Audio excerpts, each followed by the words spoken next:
할렐루야. 오늘은 성령 충만한 거룩한 인생이라는 제목을 가지고 좀 말씀을 전하려 합니다. 몹시 지치고 피곤해 보이는 한 중년의 남자가 있었습니다.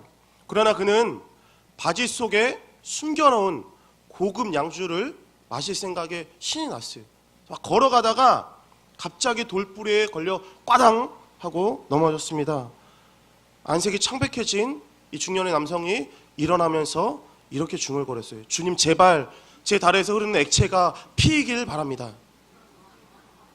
이해 못하신 분이 계실 것 같아요. 물보다 진한 게 피가 아니라 피보다 진한 게 술인가 봅니다. 독일에 있는 술집에서 사람이 들어오고 술을 마시면 종업원들이 이렇게 생각한다고 해요. 일단은 사람이 술을 한 잔을 탁 마시면 저 사람 오늘 안 좋은 일이 있나 보다. 연속해서 두 잔을 마시면 저 사람 가정에 문제가 있나 보다. 연속해서 세 잔을 마시면 저 사람 사업이 힘든가 보다. 연속해서 5잔을 마시면 종업원이 이렇게 생각한대요. 저 사람 한국 사람이다.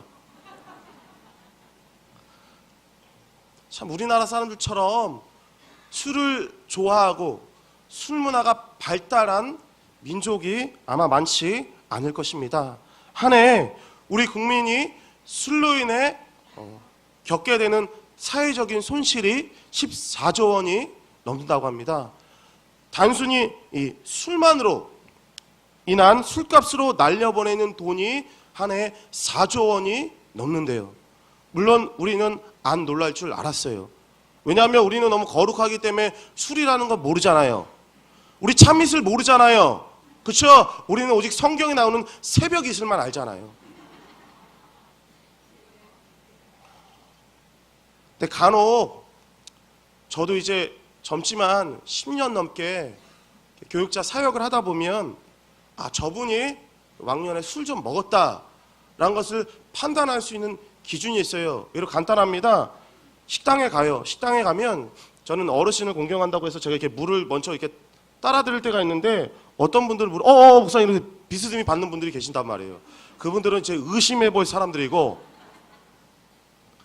또 제가 학생들 사역을 10년 넘게 중고등부 사역을 했으니까 그 애들 만나서 뭐 신방을 하고 이것저것 막 맛있는 거 사주고 막 물을 따라주면 얘가 이렇게 옆으로 돌려서 먹는 애들이 있어요. 이런 애들도 의심해 볼 필요가 있는 거예요.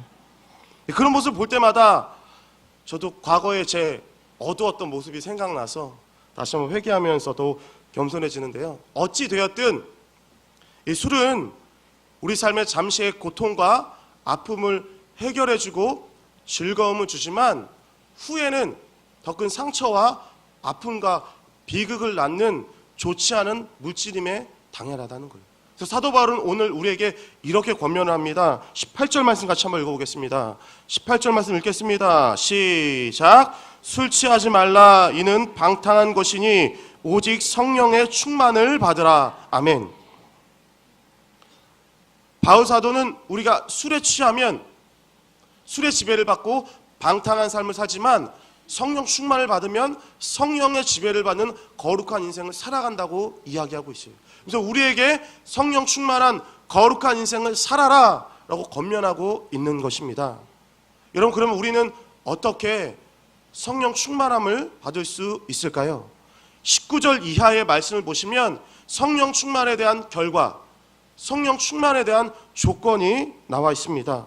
오늘 이 시간에는요, 성령 충만에 대한 조건과 결과를 무엇인지를 함께 좀 알아보면서 은혜를 나누는 이 저녁이 되었으면 좋겠습니다. 첫째는요, 우리가 성령 충만을 받으려면 첫째는 무엇이냐면 찬양하는 삶을 사셔야 되는 거예요.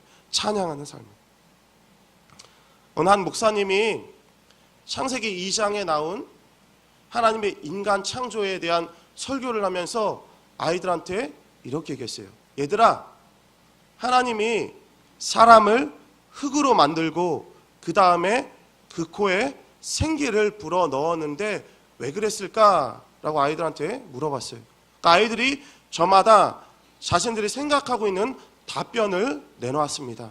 그 답변을 다 듣고 목사님이 이렇게 얘기했어요. 얘들아, 하나님이 인간을 만들 때 그 코에 생기를 불어넣은 이유는 사람이 숨을 쉴 때마다 하나님을 찬송하기 위함이야 라고 이야기했다는 거예요. 저와 여러분들은 찬송하기 위해 지음 받으셨다는 걸 믿으십니까? 오늘 다윗의 고백을 한번 들어보세요. 시편 138편 1절 말씀을 읽겠습니다. 내가 전심으로 주께 감사하며 신들 앞에서 주께 찬양하리라. 아멘. 우리를 통해 찬양받고 영광받기 위해 하나님께서 우리에게 입술과 목소리를 주셨다는 거예요. 그렇기 때문에 우리는 매일 인생을 살아갈 때마다 하나님께 찬양하는 인생을 사셔야 되는 것입니다. 여러분 한번 생각해 봐요. 우리가 정말 뜨겁게 성령 충만했을 때가 있으셨잖아요. 그때를 한번 돌아보세요. 물론 지금이신 분도 계시지만 우리가 성령 충만하면 가장 먼저 나타나는 현상이 있어요. 그것이 무엇이냐면 우리의 입술에 찬양이 흘러 넘친다는 거예요. 우리의 마음 가운데 하나님께 영광 올려드리고 싶은 그 열정이 솟아난다는 것입니다. 그렇기 때문에 이 찬양이라는 것은 성령 충만함의 결과라는 거예요. 근데 반대로 우리가 성령 충만하지 않지만 찬양을 하다 보면 우리의 마음이 뜨거워져서 성령 충만해지는 그런 경험들이 있으실 거예요. 그렇기 때문에 찬양은 또한 성령 충만의 조건이 될 수 있다는 것입니다. 여러분 오늘 우리의 삶을 보세요. 정말 우리가 성령 충만함이 사라지면 가장 먼저 사라지는 것이 무엇이냐면 찬양이 사라진다. 우리의 마음속에 하나님께 영광 올려드리고 싶은 마음이 사라져요. 그러니 우리의 입술 가운데 찬양이 흘러 넘치겠습니까? 그럴 리 없겠죠. 우리가 성령 충만이 사라지면 우리의 입술 가운데 찬양이 없어진다는 거예요. 근데 이 찬양은 입으로만 하는 것이 아닙니다. 이 찬양은 마음으로 드려지는 거예요. 그래서 오늘 19절 말씀 보시면 이런 말씀이 나와요. 우리 19절 말씀 같이 한번 읽어보겠습니다. 시작. 시와 찬미와 신령한 노래들로 서로 화답하며 너희의 마음으로 주께 노래하며 찬송하며. 이게 무슨 말이냐면 혼자 있을 때도 마음을 가지고 찬양하라는 거예요. 근데 혼자 있을 때만이 아니라 우리가 함께 할 때, 서로 교제할 때도 하나님께 찬양으로 영광 돌리며 화답하는 인생이 진짜 성령 충만한 인생이라는 거예요. 정말 우리가 매 순간 찬양을 하면서 그 찬양의 은혜 속에 잠기면 우리의 삶이 달라집니다. 우리의 마음속에 있는 병이 사라져요. 우리의 육체의 질병이 사라집니다. 우리의 마음 가운데 하나님의 사랑으로 가득해요. 그래서 우리의 마음 가운데 하나님을 찬양하고 싶은 시와 노래가 터져 나온다는 거예요. 그게 바로 성령 충만함이라는 것입니다. 그게 바로 부흥이라는 거예요. 여러분 인생 가운데 오늘 10년 가운데 부흥이 있으시냐는 거예요. 여러분 있으세요? 오늘 당당하게 나는 성령 충만한 인생을 살아가고 있습니다 라고 고백하실 분이 과연 몇 분이나 계시냐는 거예요. 우리가 교회 역사를 이렇게 돌아보면 성령 충만할 때 나타난 현상들이 있어요. 그것이 무엇이냐면 과거에 우리의 믿음의 선배들이 성령 충만하면 시가 떠올랐어요. 노래가 떠올랐습니다. 그래서 작사를 하고 작곡을 하고 찬송을 만들었어요. 그렇게 기독교가 찬송을 만드는 문화가 생겨 나타나는 거예요.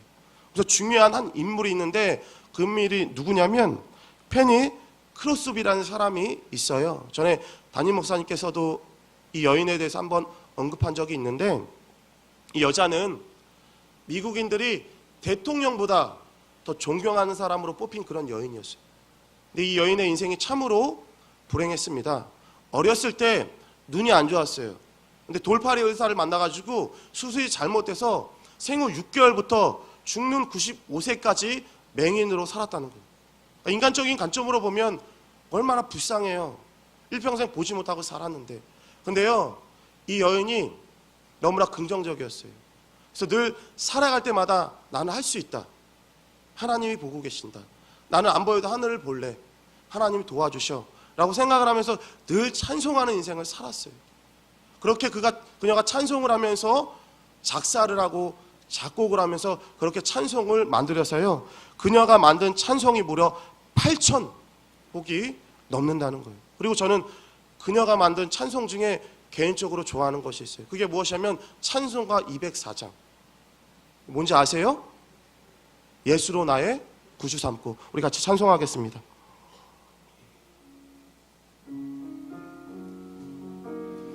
(204장이에요) 예수로 나의 구주 삼고 성령과 피로써 거듭나니 이 세상에서 내 영혼이 하늘의 영광 누리도다. 이것이 나의 간증이요 이것이 나의 찬송일세. 나 사는 동안 끊임없이 구주를 찬송하리로다. 여러분, 방금 찬송을 불렀듯이 아시겠지만 저는 우이제일교회 대표 음치입니다. 악보를 못 봐요. 박자를 몰라요. 음정도 제 마음입니다. 그래서 전에 지금이야 우리 또 부교육자들이 다 탁월하셔서 제가 찬양할 기회가 없지만 전에 교회에서는 제가 찬양을 인도하는 적이 많았어요. 제가 금요 예배를 찬양을 인도했는데 그때마다 연습을 할 때랑 실전할 때 박자가 달라져요. 음정이 달라집니다. 그때마다 연습할 때 그 청년들을 모아놓고 제가 이런 얘기했어요. 얘들아, 연습과 실전이 다른 것은 기교다. 그게 내 실력이야. 그럼 애들이 막 웃어요. 알잖아요. 목사님 악보 못 보는 거. 막 그렇게 웃으면서 이야기하는데 중요한 건 뭐냐면 음악은 제 은사가 아니라는 거예요. 금요일도 이야기했지만. 그런데 전에 교회에서 정말 음악적으로 탁월하신 전도사님이 계셨어요. 그래서 그분이 이제 도맡아서 찬양 인도를 다 하셨는데 그분이 같이 교육자실에서 이제 막 기타를 치면서 찬양을 하는 거예요. 근데 되게 그 찬양이 생소한데 되게 너무 좋은 거예요. 그래서 제가 그 전도사님한테 가서 이렇게 얘기했어요. 전도사님, 찬양이 너무 좋은데 저 잘 모르겠어요. 곡목이 뭐예요? 라고 물어보니까 그 전도사님이 뭐라고 이야기했냐면 목사님, 이거는 제가 만든 찬송입니다. 라고 이야기하는 거예요. 근데 걔가 조전을 받았어요. 그래서 집에 와가지고요 찬송을 적기 시작했습니다. 물론 악보는 못 적었겠죠. 어떻게 만든지 모르지만 그게 탄생할지 세상으로 나올지 안 나올지는 모르겠어요. 여러분, 제가 하고 싶은 말은 그거예요. 저 같은 음치도, 저 같은 음악을 못하는 사람도 성령 충만해지니까 찬송이 부르고 싶어진 거예요. 찬송을 짓고 싶은, 찬송을 만들고 싶은 열정이 생겼다는 것입니다. 정말 우리가 성령 충만한 거룩한 인생을 살아가길 소망하신다면 찬양의 삶을 회복하기를 주님의 이름으로 소망합니다.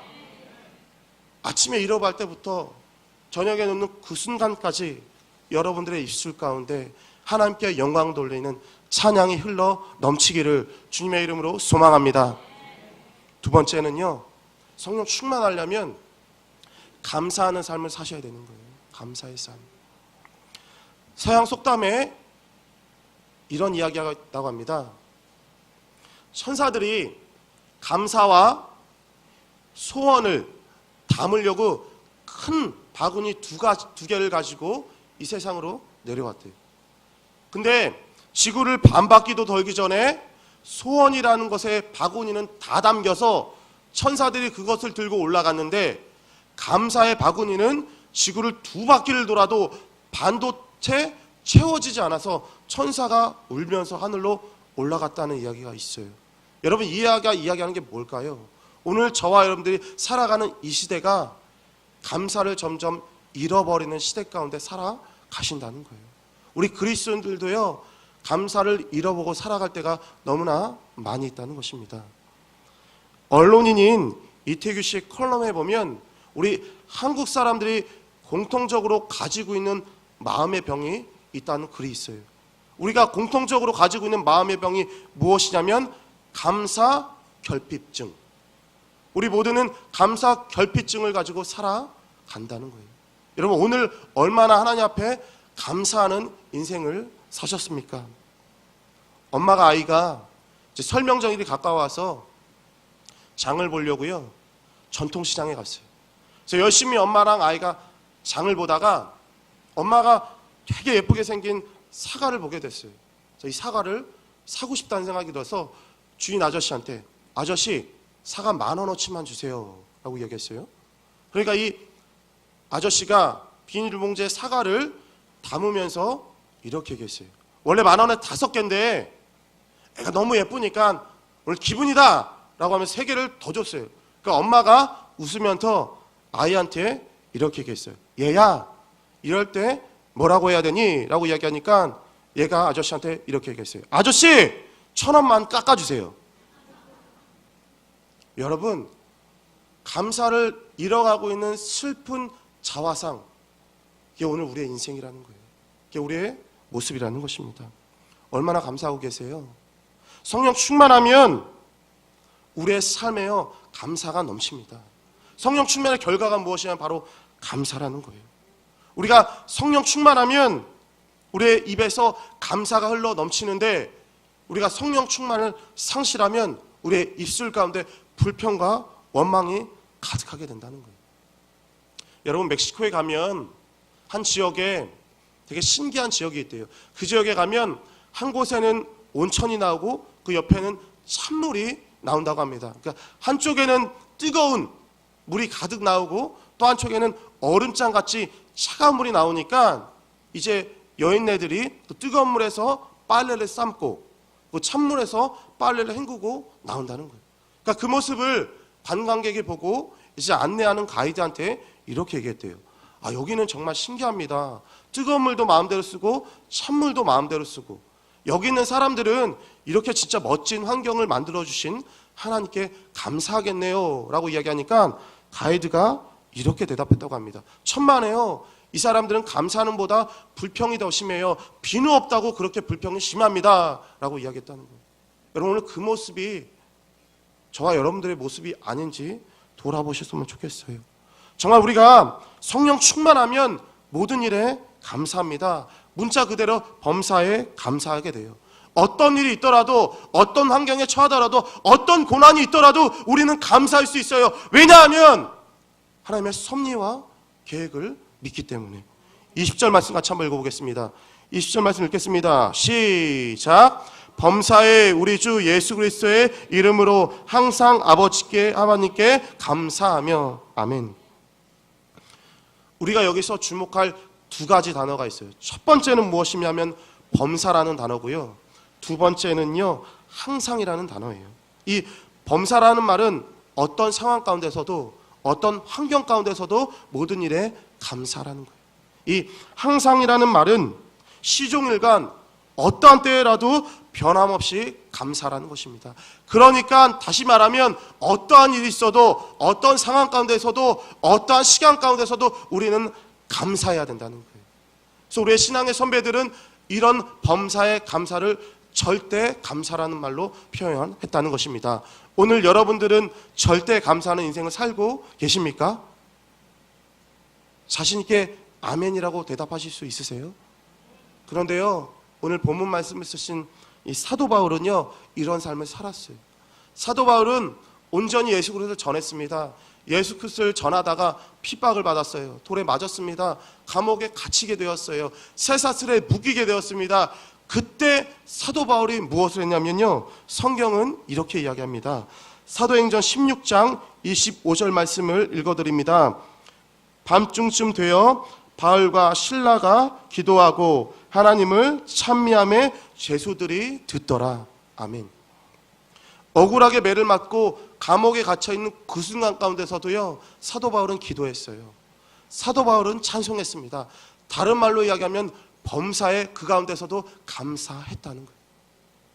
여러분, 어떻게 이렇게 사도 바울이 할 수가 있었을까요? 과연 우리도 그런 상황 가운데 감사할 수 있을까요?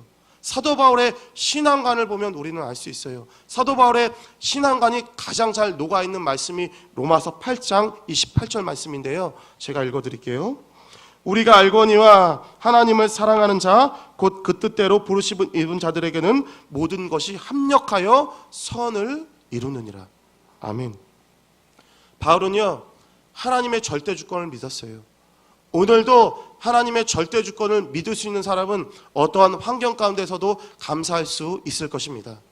사도 바울은요, 하나님의 절대 주권을 믿었어요.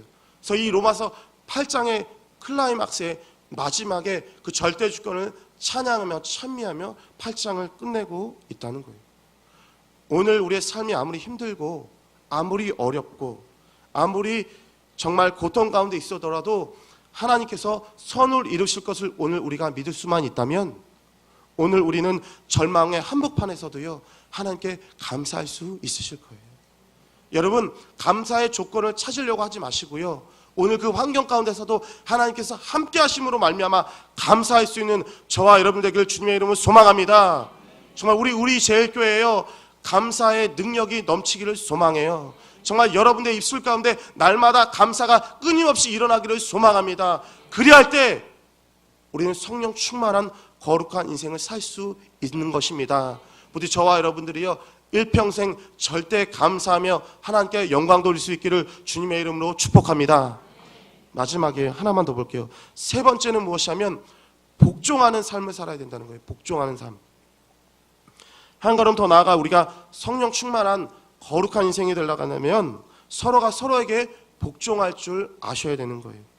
우리가 살아가고 있는 이 시대는요 반항이 미덕인 시대가 되었습니다. 죄의 영향으로요 반항하는 게 멋있게 보였어요. 그래서 어떤 일이 일어났어요? 스승이 제자를 때리는 것이 아니라 제자가 스승을 때려요. 부모가 자녀들을 훈계하는 것이 아니라 자녀가 부모를 훈계합니다. 그런 시대 가운데 저와 여러분들이 살아가고 있는 거예요. 여러분, 복종하는 것이 아니라 반항하는 인생 가운데 살아가고 있다는 것입니다. 그런데요 우리가요 그리스도를 정말 내 마음에 모셨다면, 내 마음 가운데 그리스도가 살아 계시다면 이 그리스도를 바라보는 말미암아 서로의 이해관계를 넘어서 우리는 서로에게 복종할 줄 아셔야 되는 거예요. 오늘 사도 바울은요 성령 충만한 거룩한 인생에 대해서 이야기하면서 이 복종하는 삶이 얼마나 중요한지를 이야기를 하고 있습니다. 21절 말씀 같이 한번 읽어볼게요. 21절 말씀 읽겠습니다. 시작. 그리스도를 경외함으로 피차 복종하라. 뭐라고 이야기해요? 복종하라고 이야기해요. 복종. 그런데 이 복종이라는 말이 우리에게 거슬리게 들릴 수도 있어요. 되게 불편하게 들리실 수도 있을 것입니다. 그런데요 이 성경을 쉽게 풀어 쓴 유진 피터슨 목사님 쓰신 메시지 성경을 보면 이 복종이라는 말을 어떻게 현대어로 바꿔 쓰냐면 예의 바른 존경이라는 말로 순화해서 쓴다는 거예요. 서로 예의 바르고 공손하게 대합시다. 그게 성령 충만한 인생이라는 거예요. 정말 저 사람이 인격적으로 별로고 내가 인격적으로 별로일 수 있지만 저 사람 안에 그리스도가 있다면, 내 안에 그리스도가 있다면 그 사람을 보는 것이 아니라 그 안에 그리스도를 봄으로 말미암아 서로 이해하고 예의 바르게 살아가는 인생이 성령 충만한 인생이라는 거예요. 그것을 사도 바울은 복종이라는 단어를 사용해서 쓰고 있는 것입니다. 정말 우리가 이렇게 서로 예의 바르게 복종하고 살아간다면 우리의 인간관계가 달라질 거예요. 우리의 가정생활이 달라질 것입니다. 우리의 교회 생활이 달라질 거예요. 세계 별난 일들 가운데 이런 일들이 있었다고 이야기해요. 실제로 기사로 접했는데요. 2002년에 말레이시아에서 진짜 있었던 일이에요. 강도들이 큰 은행을 강도를 하러 들어갔어요. 그래서 총기로 위협을 하면서 돈 내라 라고 해서 은행에 있는 수백만 원을 이제 훔쳐서 나오는 그 순간 어떤 한 사람이 돈을 입금하려고 들어왔대요. 그러니까 이 사람이 이제 은행 강도들은 돈을 털고 나가고 이 사람은 입금을 하려고 들어오는 그 순간 둘이 탁 마주친 거예요. 그러니까 강도도 놀라고 입금하러 오는 사람도 놀라고, 그래가지고 이 입금하러 온 사람이 너무나 놀라서 당신이 자신이 갖고 있는 우리 돈으로 한 140만 원 정도의 가량의 돈을 이 강도들한테 주면서 제발 나 좀 살려주세요. 이 돈을 갖고 제발 나 좀 살려주세요 라고 이야기하니까 그 중에 한 강도가 이렇게 이야기하겠다고 합니다. 아니에요.